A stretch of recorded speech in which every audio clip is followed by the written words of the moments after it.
puji syukur.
Firman Tuhan, mari kita siapkan hati kita, buka hati kita, berikan hati kita kerinduan, karena Engkau Allah yang layak kami sembah, sebab Engkau besar Tuhan. Terima kasih Yesus, terima kasih Tuhan, Engkau telah hadir di tempat ini ya Bapa. Kami rindu pengurapan-Mu Tuhan. Kami rindu Tuhan akan kasih kuasa-Mu ya Bapa. Kami rindu Yesus. Kau layak Tuhan, Kau layak Tuhan. Haleluya. Tuhan, kami rindu Tuhan. Terima kasih Yesus, terima kasih.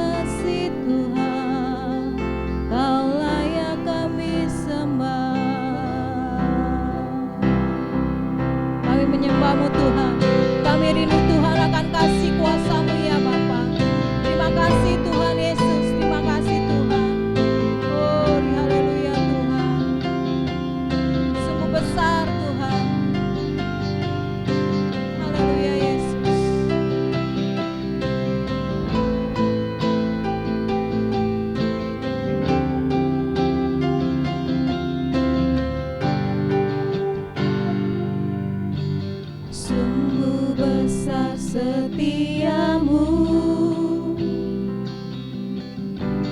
nyata di sepanjang hidupku. Darahmu telah layakkan kehidupanku.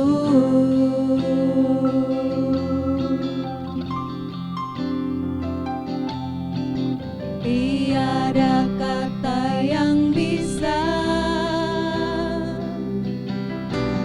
lukiskan indah kata Tuhan. Bagimu segala pujian dan kemuliaan.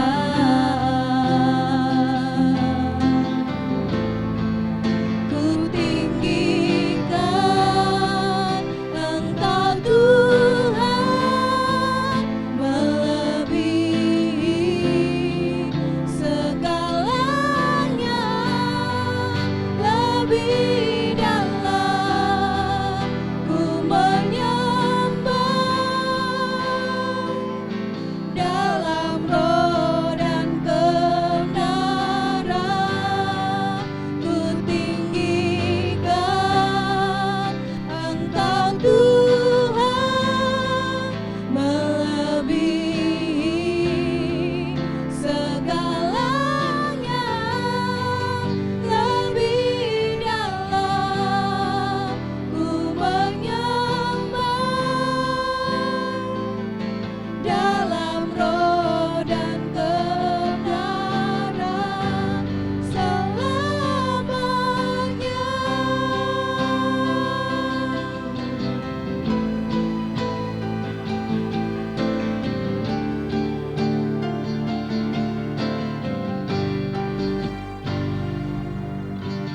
Sungguh besar setiamu, nyata di sepanjang hidupku. Darahmu telah layakkan kehidupanku.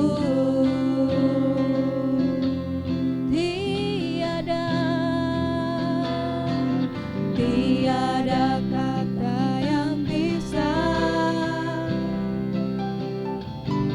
lukiskan indahnya Kau Tuhan. Bagimu segala pujian dan kemuliaan.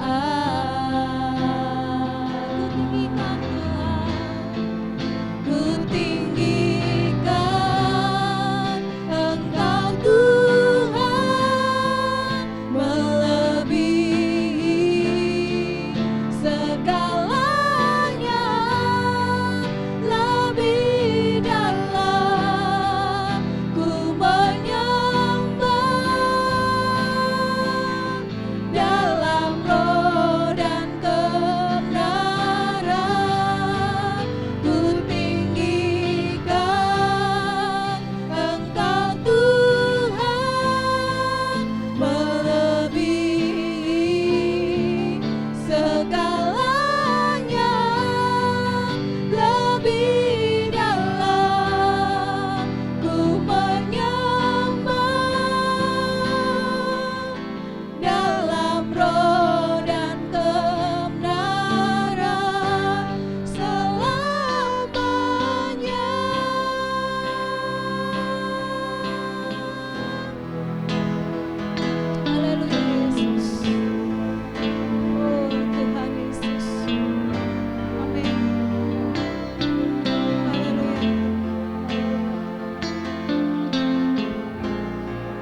lebih dalam ku menyembah, dalam roh dan kebenaran ku tinggikan Engkau Tuhan, melebihi segalanya, lebih dalam ku menyembah, dalam roh dan kebenaran selamanya.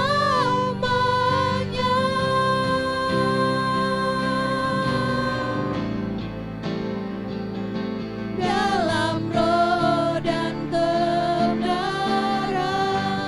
selamanya.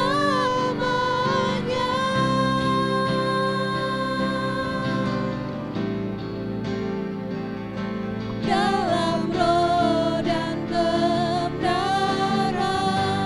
selamanya.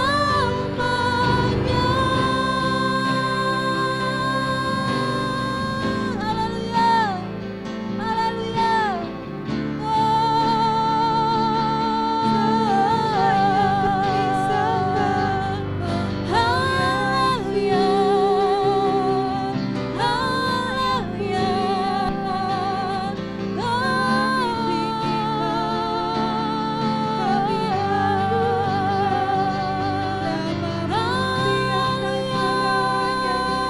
Kami menyembah-Mu Tuhan, Kaulah segalanya bagi kami Yesus. Kaulah yang kami sembah Tuhan, Kaulah yang kami tinggikan. Haleluya.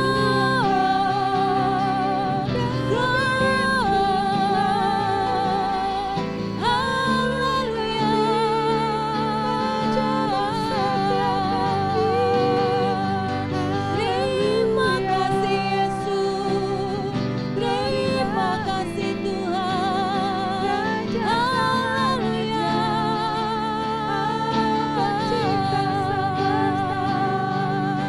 Glory, haleluya. Glory, haleluya. Kami menyembah-Mu Yesus. Haleluya. Terima kasih Yesus, terima kasih Tuhan. Engkaulah yang kami tinggikan Tuhan, Engkaulah yang kami sembah Tuhan. Terima kasih atas kasih-Mu ya Bapa. Terima kasih Tuhan, kemurahan-Mu, kebaikan-Mu Tuhan. Glory, haleluya Yesus. Terima kasih Tuhan. Haleluya Tuhan. Haleluya. Baik Bapak Ibu saudara-saudara sekalian yang diberkati Tuhan, sebelum kita mendengarkan firman Tuhan, kita berdoa. Bapa di sorga, Bapa yang mulia, yang kudus, yang kami muliakan di dalam Kristus Yesus Tuhan kami, pada pagi hari ini kami datang di hadirat Tuhan, naikkan segala pujian syukur kami kepadamu Bapa, karena Engkau luar biasa, penyertaan-Mu sempurna di dalam kehidupan kami. Dan kami telah memuji, menyembah, memuliakan Tuhan. Saatnya kami merenungkan sebagian daripada kebenaran firman Tuhan.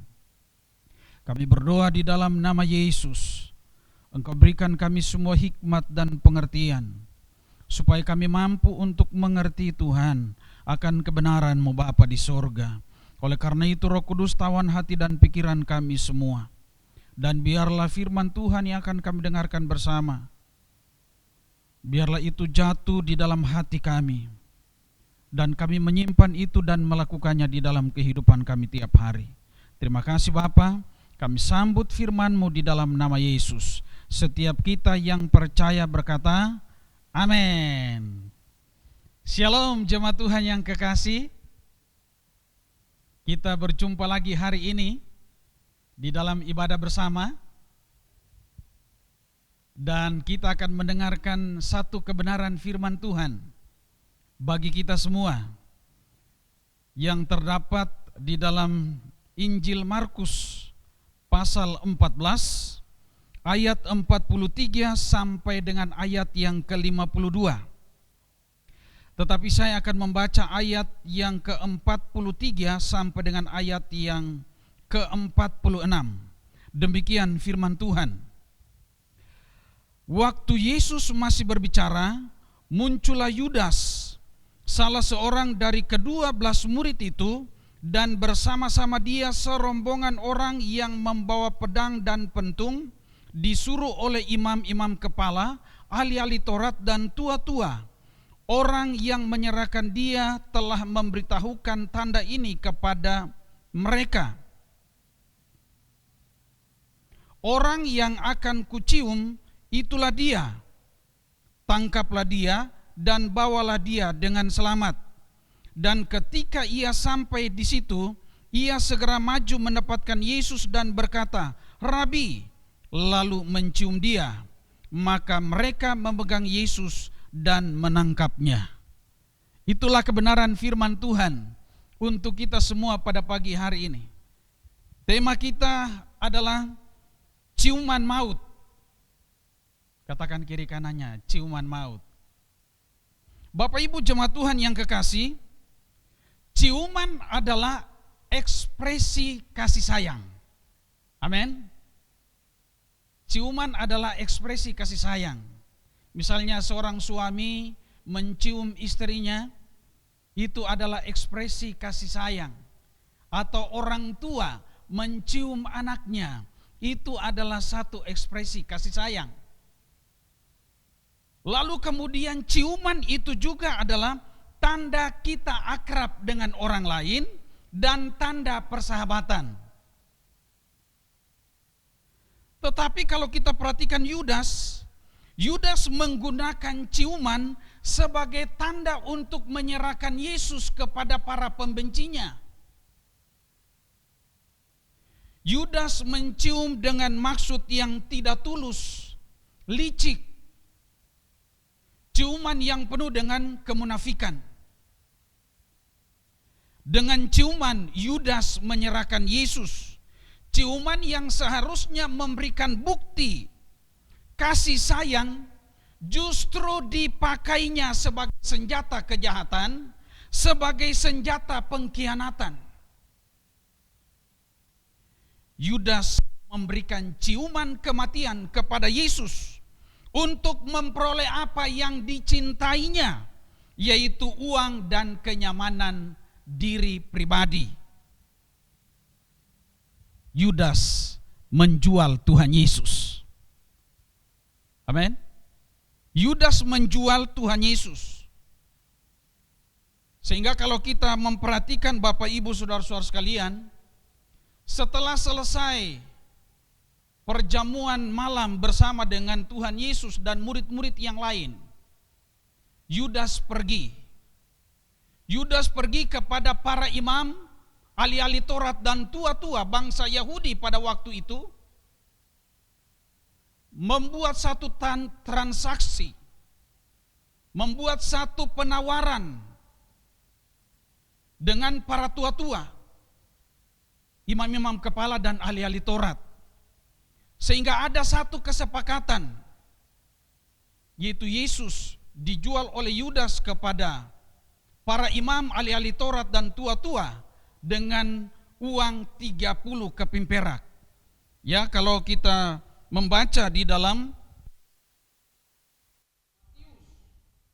Matius pasal 26 ayat 14 sampai dengan 16 dikatakan begini. Kemudian pergilah seorang dari ke-12 murid itu yang bernama Yudas Iskariot kepada imam-imam kepala. Ia berkata, "Apa yang hendak kamu berikan kepadaku supaya aku menyerahkan dia kepada kamu?" Mereka membayar 30 uang perak kepadanya. Dan mulai saat itu ia mencari kesempatan yang baik untuk menyerahkan Yesus. Dan di Taman Getsemani, itulah kesempatan yang terbaik bagi Yudas untuk menyerahkan Yesus kepada para tua-tua ahli-ahli Taurat, imam-imam kepala. Bapak Ibu saudara-saudara sekalian, apakah uang 30 keping perak itu berharga atau tidak? Tentunya tidak. Mengapa tidak? Karena uang 30 keping perak itu sebagai tanda penghinaan terhadap Yesus. Bagi Yudas, Yesus tidak berharga di dalam hidupnya sehingga perlu disingkirkan. Mata rohani Yudas tertutup, dibutakan oleh kepentingan pribadinya. Dia tidak peduli dengan orang lain. Dia tidak peduli dengan kata orang lain. Apa kata orang lain? Yang penting keinginan dan tujuannya tercapai. Dan inilah yang dilakukan oleh Yudas. Yudas mengkhianati Tuhan Yesus. Oleh karena itu Bapak Ibu saudara-saudara sekalian yang diberkati Tuhan, orang yang mata rohaninya tertutup, hidupnya tidak jauh berbeda dengan Yudas. Hidupnya tidak jujur, hidupnya tidak tulus, licik, suka mengorbankan apa saja atau siapa saja demi kepentingan pribadi. Lebih suka orang lain menderita, yang penting dirinya senang. Dan ini adalah gaya hidup orang-orang yang buta secara rohani. Mereka tidak pedulikan orang-orang yang ada di sekelilingnya. Dia tidak mau mendengarkan siapapun. Yang penting apa yang dilakukannya itu menyenangkan hatinya. Dan ini perlu kita renungkan bersama-sama Bapak Ibu saudara-saudara sekalian. Jangan sampai kita buta rohani. Mata rohani kita tertutup untuk kebenaran Tuhan. Amin Bapak Ibu saudara-saudara sekalian. Oleh karena itu pertanyaan untuk kita renungkan bersama pada pagi hari ini. Bagaimana supaya kita tetap setia? Bagaimana supaya kita tetap loyal kepada Tuhan Yesus dan tidak mengkhianatinya? Yang pertama, mengenal Tuhan Yesus secara pribadi. Katakan kiri kanannya, mengenal Tuhan Yesus secara pribadi. Tindakan Yudas menjual Tuhan Yesus menunjukkan bahwa Yudas tidak mengenal Yesus secara pribadi. Mengapa demikian? Kalau kita memperhatikan Bapak Ibu saudara-saudara sekalian, di dalam perjalanan Tuhan Yesus bersama dengan murid-muridnya, murid-murid yang lain memanggil Yesus sebagai Tuhan, bukan saja sebagai guru, tetapi mereka memanggilnya Tuhan. Tetapi Yudas tidak. Yudas memanggil dan menyapa Yesus hanya sebatas rabi atau guru. Padahal kalau kita perhatikan Bapak Ibu saudara-saudara sekalian, setiap hari bersama dengan Yesus, melayani bersama-sama dengan Yesus kurang lebih 3,5 tahun. Yudas melihat perkara-perkara ajaib, mujizat-mujizat yang dilakukan oleh Yesus pada waktu itu. Dan Yudas selalu berada di dalam lingkungan orang-orang yang dekat dengan Yesus. Tetapi mengapa? Tetapi mengapa Yudas hanya mengakui Yesus sebagai guru? Guru moral yang hebat. Karena Yudas tidak mengenal Yesus secara pribadi. Mata hatinya tidak tertuju kepada Yesus, tetapi hanya berpusat kepada uang, berpusat pada ego pribadi, dan kepentingan diri sendiri. Dan sebagai akibatnya kalau kita perhatikan cerita akhir daripada Yudas, dia membunuh diri dengan cara menggantung diri. Bapak Ibu saudara-saudara sekalian yang diberkati oleh Tuhan,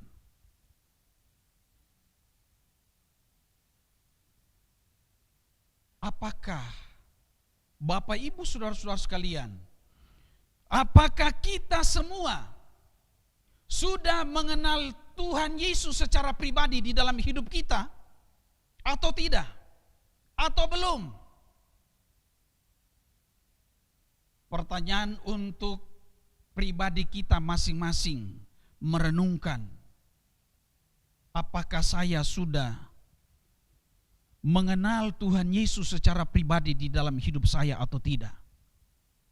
Dan pastikan itu bagi kita semua, Bapak Ibu Saudara-saudara sekalian. Orang yang mengenal Yesus secara pribadi tahu siapa Yesus. Amin. Sekali lagi, orang yang mengenal Yesus secara pribadi tahu siapa Yesus. Bahwa Yesus adalah juru selamat.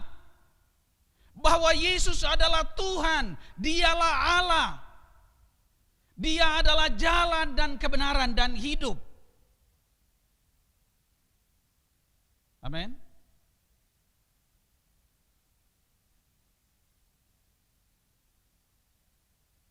Kita juga orang yang mengenal Tuhan Yesus secara pribadi, tahu siapa Yesus, tetapi tahu juga apa yang dikehendaki Yesus di dalam hidup kita. Kita perlu tahu apa perintah-perintahnya bagi kita. Dan itu adalah orang-orang yang mengenal Yesus secara pribadi. Tahu siapa Yesus, tahu apa yang menjadi kehendaknya di dalam hidup kita, dan kita tahu apa perintah-perintahnya bagi hidup kita. Lalu kemudian selanjutnya Bapak Ibu Saudara-saudara sekalian, kita tidak sebatas tahu siapa dirinya, tahu siapa Yesus. Kita tidak sekedar tahu apa kehendaknya bagi kita, lalu kemudian perintah-perintahnya bagi kita, tetapi selanjutnya adalah orang yang mengenal Yesus secara pribadi, mengalaminya di dalam hidupnya. Amin. Katakan kepada kiri kanannya, kamu harus mengalami Tuhan Yesus di dalam hidupmu. Jadi orang-orang yang mengenal Yesus secara pribadi itu tidak sekedar tahu siapa dia, tahu kehendaknya, tahu perintah-perintahnya, tetapi harus mengalami Tuhan. Mengalami kuasanya, mengalami hadiratnya, mengalami lawatannya di dalam hidupnya secara pribadi. Haleluya, puji Tuhan. Dan ini adalah tanda-tanda orang yang mengenal Yesus secara pribadi. Lalu kemudian Bapak Ibu Saudara-saudara sekalian, setelah kita tahu siapa Yesus, kita tahu kehendaknya, kita tahu perintah-perintahnya, lalu kemudian kita mengalami Tuhan secara pribadi di dalam hidup kita, selanjutnya kita terus memiliki hubungan yang intim dengan Tuhan. Kita terus memiliki hubungan yang intim dengan Tuhan, punya persekutuan secara pribadi dengan Tuhan. Di dalam kehidupan kita setiap hari, ada satu gairah di dalam diri kita untuk terus berjumpa dengan Tuhan secara pribadi. Ada satu kerinduan, ada satu kehausan akan Tuhan di dalam hidup kita. Dan itu adalah orang-orang yang mengenal Yesus secara pribadi. Amin, Bapak Ibu Saudara-saudara sekalian. Dengan demikian Bapak Ibu Saudara-saudara sekalian, orang yang mengenal Yesus secara pribadi tidak mungkin mengkhianatinya. Sebaliknya, mereka akan tetap percaya dengan luar biasa tanpa ragu-ragu kepada Tuhan Yesus. Mereka akan tetap mengasihinya dengan segenap hati. Lalu kemudian menyerahkan hidupnya untuk terus diperbaharui dan hidup di dalam ketaatan. Amin. Kita perhatikan di dalam 1 Yohanes 2. 1 Yohanes 2 ayat 3 sampai dengan 4 berkata demikian. Dan inilah tandanya bahwa kita mengenal Allah, yaitu jikalau kita menuruti perintah-perintahnya. Barang siapa berkata, aku mengenal dia, tetapi ia tidak menuruti perintahnya, ia adalah seorang pendusta, dan di dalamnya tidak ada kebenaran. Jadi di dalam 1 Yohanes 2 ayat 3 dan 4, tanda orang mengenal Yesus adalah menuruti perintah-perintahnya. Amin. Taat untuk melakukan perintah-perintah Tuhan di dalam kehidupan kita setiap hari. Karena kalau kita berkata kita mengenal Tuhan, tetapi kita tidak taat untuk melakukan kebenaran firman-Nya, maka dikatakan kita adalah orang-orang yang pembohong. Kita adalah orang-orang yang sedang menipu diri kita sendiri. Karena kita berkata mengenal Tuhan secara pribadi, tetapi kita tidak taat melakukan firman Tuhan di dalam kehidupan kita. Kemudian di dalam 1 Yohanes 3 ayat yang ke-6 berkata begini,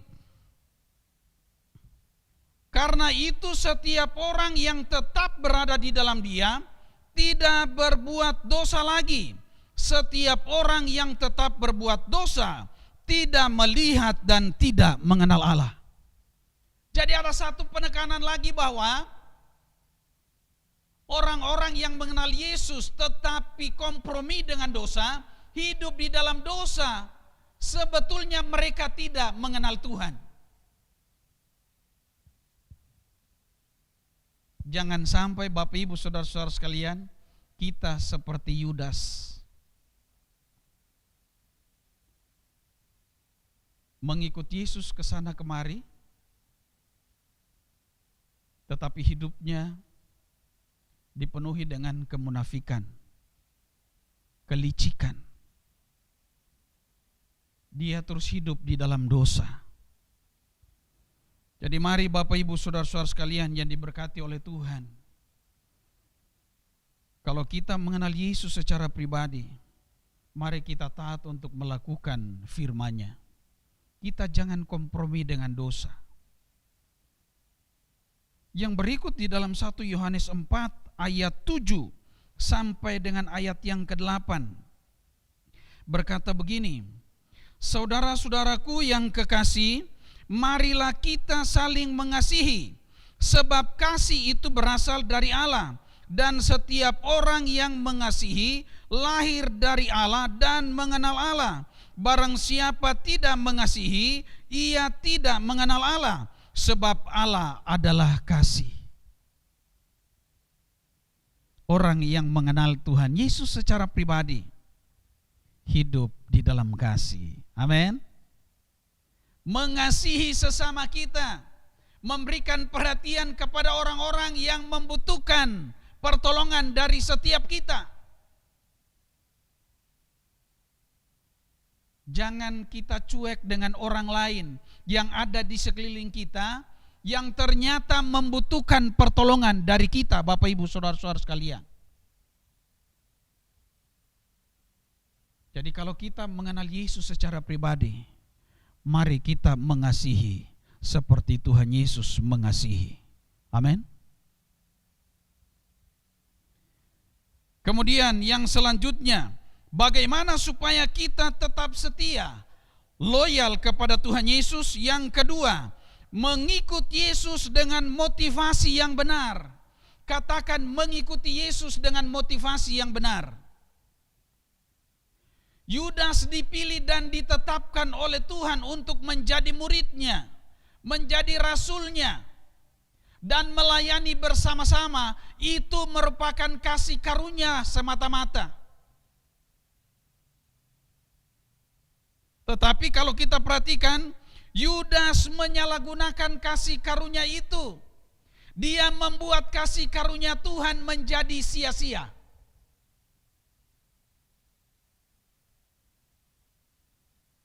Karena apa Bapak Ibu Saudara-saudara sekalian? Karena ternyata Yudas memiliki motivasi yang salah di dalam mengikut Tuhan Yesus. Motivasi Yudas adalah dia ingin menjadi kaya. Dia ingin memiliki uang yang banyak.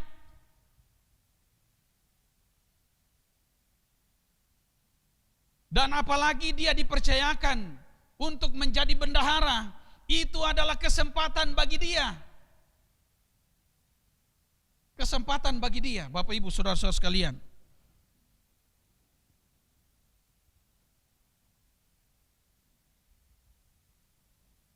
Ya, di dalam Yohanes 12, Bapak Ibu Saudara-saudara sekalian. Saya akan bacakan untuk kita semua.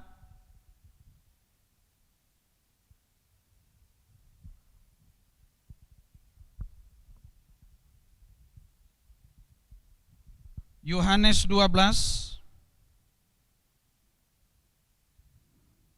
12 ayat 4 sampai dengan ayat yang ke-6 berkata demikian, Bapak Ibu Saudara-saudara sekalian. Tetapi Yudas Iskariot, seorang dari murid-murid Yesus yang akan segera menyerahkan dia, berkata, "Mengapa minyak narwastu ini tidak dijual 300 dinar dan uangnya diberikan kepada orang-orang miskin?" Hal itu dikatakannya bukan karena ia memperhatikan nasib orang-orang miskin, melainkan karena ia adalah seorang pencuri. Ia sering mengambil uang yang disimpan dalam kas yang dipegangnya. Jadi dipercayakan untuk jadi bendahara. Dia manfaatkan ini secara baik, Bapak Ibu Saudara-saudara sekalian. Dia memanfaatkan secara licik. Dia sering mengambil uang itu. Bahkan kalau kita perhatikan, Maria dengan minyak narwastu yang sangat mahal harganya itu, dia pakai untuk mengurapi Yesus. Tetapi apa kata Yudas kalau kita perhatikan? Wah, sayang, minyak narwastu yang mahal itu harusnya dijual dan uangnya diberikan kepada orang miskin, katanya.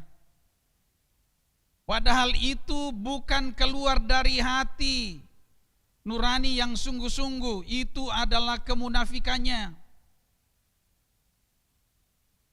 Dia mau supaya uang masuk ke kas, lalu kemudian dia mencuri. Bapak Ibu Saudara-saudara sekalian yang diberkati oleh Tuhan, fokus hidup Yudas adalah kepada apa yang akan dia dapatkan dan bukan kepada apa yang akan diberikannya. Lalu kemudian bagaimana dengan kita, Bapak Ibu Saudara-saudara sekalian? Apa motivasi kita mengikuti Yesus? Mengikut Yesus supaya hidup makmur, berlimpah harta kekayaan, atau supaya sembuh dari segala sakit penyakit, atau supaya menerima mujizat, atau supaya diberikan berkat?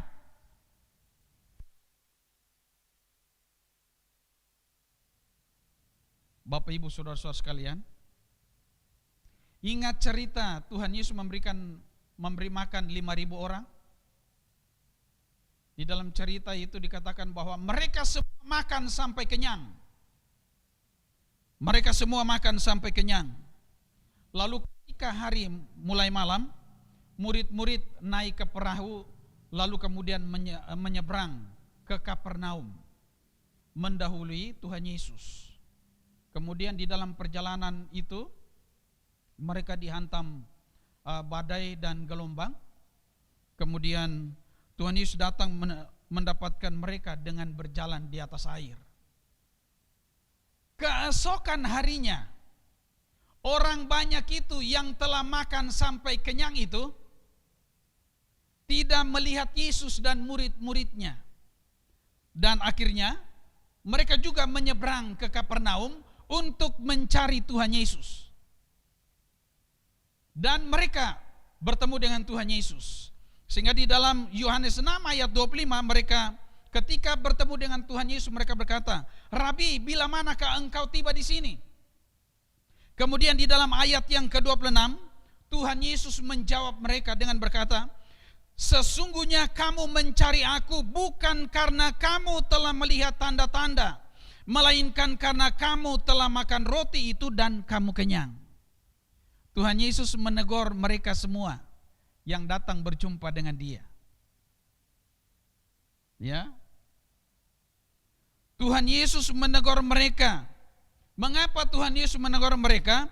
Karena mereka mencari Tuhan Yesus, mereka mengikuti Tuhan Yesus bukan karena mereka mengerti apa yang dimaksudkan di balik semua mujizat yang dilakukan oleh Tuhan Yesus. Bukan karena mereka ingin mengenal Tuhan Yesus secara pribadi di dalam kehidupan mereka, tetapi mereka hanya ingin supaya kebutuhan mereka terpenuhi. Sehingga itu yang membuat Tuhan Yesus menegur mereka. Berbeda dengan misalnya Sakeus.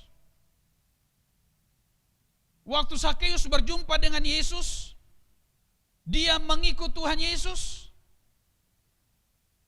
Di dalam Lukas 19 ayat 8, Sakeus berkata, Tuhan, setengah dari milikku akan kuberikan kepada orang miskin, dan sekiranya ada sesuatu yang kuperas dari seseorang akan kukembalikan 4 kali lipat.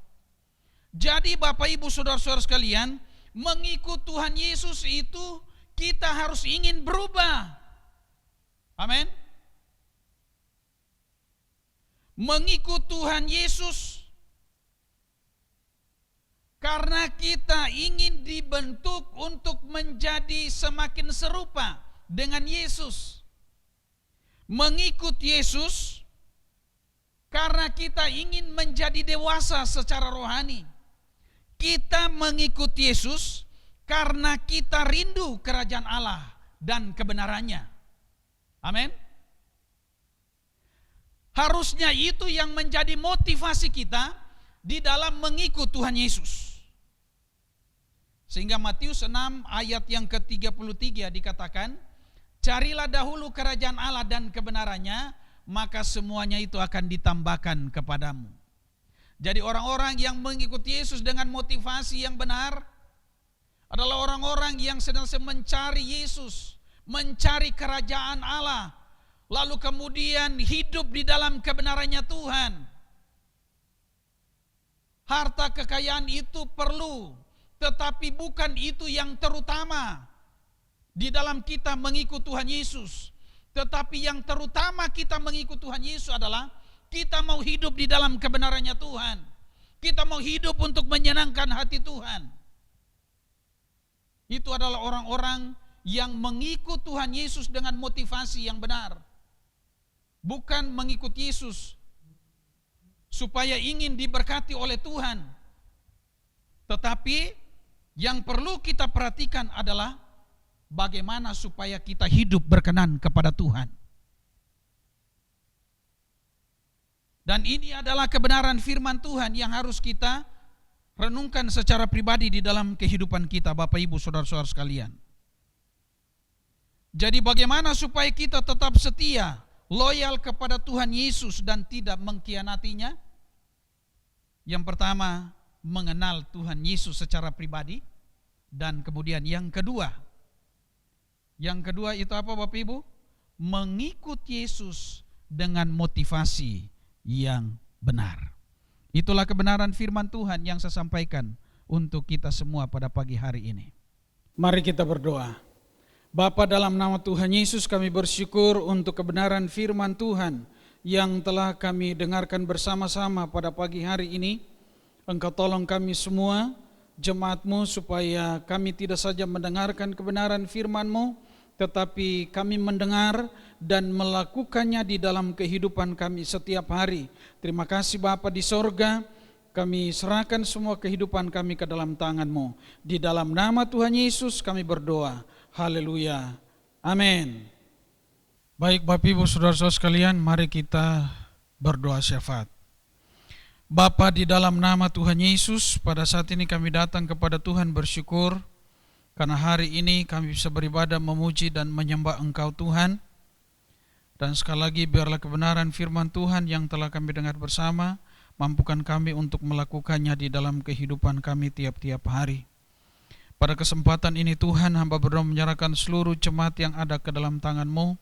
Tuhan berkati mereka semua, berikan kekuatan, kesehatan yang prima.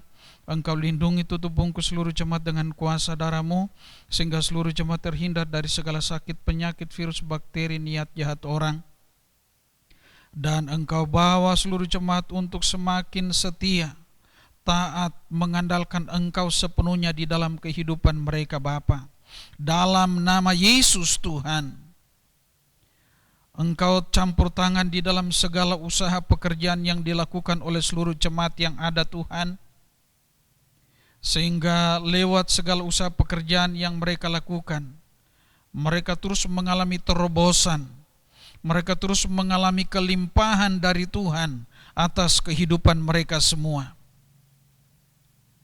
Dan Tuhan, Engkau berkati juga anak-anak kami semua di dalam pendidikan, tambah-tambahkan hikmat, akal budi, kemampuan bagi mereka.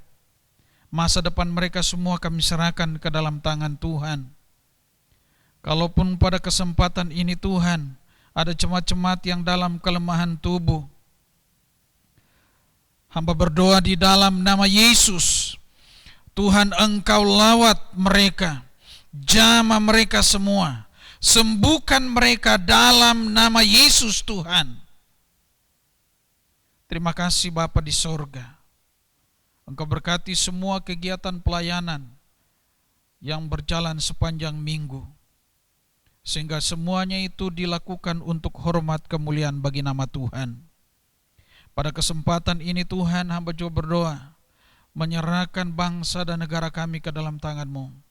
Tuhan juga yang memberkati bangsa kami. Engkau turut campur tangan lewat pemerintah bangsa kami yang ada, sehingga mereka mampu untuk melaksanakan setiap tugas tanggung jawab mereka di dalam memajukan bangsa ini dengan baik. Engkau tolong aparat keamanan TNI Polri, berikan mereka kekuatan, kesehatan untuk dapat menjaga keamanan di tengah-tengah bangsa ini dari segala perpecahan Tuhan. Dan biarlah ekonomi Indonesia juga semakin bertumbuh di dalam keadaan yang seperti sekarang ini Tuhan. Karena kami percaya tidak ada yang mustahil di hadapan-Mu Tuhan. Para medis mereka juga berkati Tuhan dengan kekuatan kesehatan, mereka semua yang bekerja di rumah-rumah sakit yang ada, sehingga mereka dapat melayani dengan baik. Para pasien Tuhan Engkau jamah lawat mereka, sembuhkan mereka semua Tuhan. Terima kasih Bapa di sorga. Bapa berdoa menyerahkan sekali lagi seluruh jemaat yang ada ke dalam tangan-Mu, di dalam menjalani kehidupan di minggu yang akan kami jalani. Tuhan Engkau mendahului kami semua, dan biarlah apa saja yang kami kerjakan lakukan, biarlah kami lakukan semuanya itu seperti untuk Engkau Tuhan. Terima kasih Bapa di sorga. Saya persilakan jemaat Tuhan bangkit berdiri, arahkanlah hatimu dan terimalah berkat daripadanya. Tuhan memberkati engkau dan melindungi engkau. Tuhan menyinari engkau dengan wajah-Nya dan memberi engkau kasih karunia. Tuhan menghadapkan wajah-Nya kepadamu dan memberi engkau damai sejahtera. Anugerah yang kekal yang berasal dari Allah Bapa kita, keselamatan yang ada di dalam Kristus Yesus, pengurapan daripada Roh Kudus tetap tinggal menyertai seluruh jemaat mulai hari ini, esok sampai Tuhan Yesus datang kembali. Haleluya. Amin. Selamat hari Minggu untuk kita semua, dan Tuhan Yesus memberkati. Haleluya.